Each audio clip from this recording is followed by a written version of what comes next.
புதுக்கோட்டையில் திருநங்கையை கொலை செய்துவிட்டு நீதிமன்றத்தில் சரணடைய வந்த 3 பேரை 20 மணி நேர போராட்டத்திற்கு பின்னர் போலீசார் கைது செய்துள்ளனர்.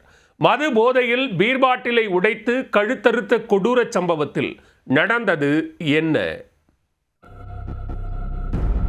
புதுக்கோட்டை மாவட்டம் திருமயம் பகுதியில் டாஸ்மாக் கடை ஒன்று உள்ளது. அந்த கடைக்கு கண்ணனூர் ஒச்சம்பட்டி கிராமத்தைச் சேர்ந்த ஆகாஷ், குளத்துப்பட்டியைச் சேர்ந்த தினேஷ் என்கிற தோல் பாஷா மற்றும் அன்னவாசல் சதீஷ் ஆகிய 3 பேர் சென்றனர். இவர்கள் மதுபானத்தை வாங்கிக் கொண்டு சாலை ஓரம் அமர்ந்து ஒன்றாக குடித்துள்ளனர். அவ்வழியாக கடலூர் மாவட்டம் நல்லாத்தூர் கிராமத்தைச் சேர்ந்த திருநங்கையான சுவாதி சென்றுள்ளார். அவரை கண்டதும் மது போதையில் இருந்த இளைஞர்கள் 3 பேரும் ஆள் நடமாட்டம் இல்லாத இடத்திற்கு அழைத்து சென்றுள்ளனர். போதை தலைக்கேறிய நிலையில் எல்லை மீறிய இளைஞர்கள் நீ பெண் மாதிரி இல்லையே என்று கூறி திருநங்கையை துன்புறுத்தியுள்ளனர்.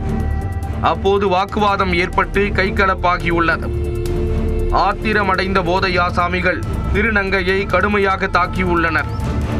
அதில் அவர் சரிந்து விழுந்ததும் பீர் பாட்டிலை உடைத்து கழுத்தில் குத்தி அறுத்துள்ளனர்.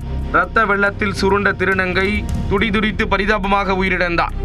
திங்கட்கிழமை பிற்பகலில் இந்த சம்பவம் நிகழ்ந்த போதும் காட்டுப்பகுதி என்பதால் திருநங்கை கொலை செய்யப்பட்டது யாருக்கும் தெரியாமல் போயுள்ளது. போதை தெளிந்ததும் தாங்கள் கொலை செய்ததை உணர்ந்த இளைஞர்கள் நீதிமன்றத்தில் சரணடைய முடிவு செய்துள்ளனர். இதையடுத்து செவ்வாய்க்கிழமை பிற்பகலில் ஆகாஷ் மற்றும் தினேஷ் ஆகிய இருவரும் புதுக்கோட்டை நீதிமன்றத்தில் சரணடைய சென்றுள்ளனர்.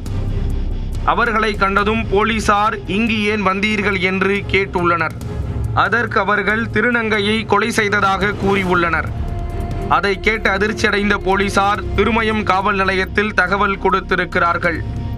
உடனே விரைந்து வந்த திருமயம் போலீசார் இருவரையும் கைது செய்து நமனசமுத்திரம் காவல் நிலையத்திற்கு அழைத்து சென்று விசாரணை நடத்தினர்.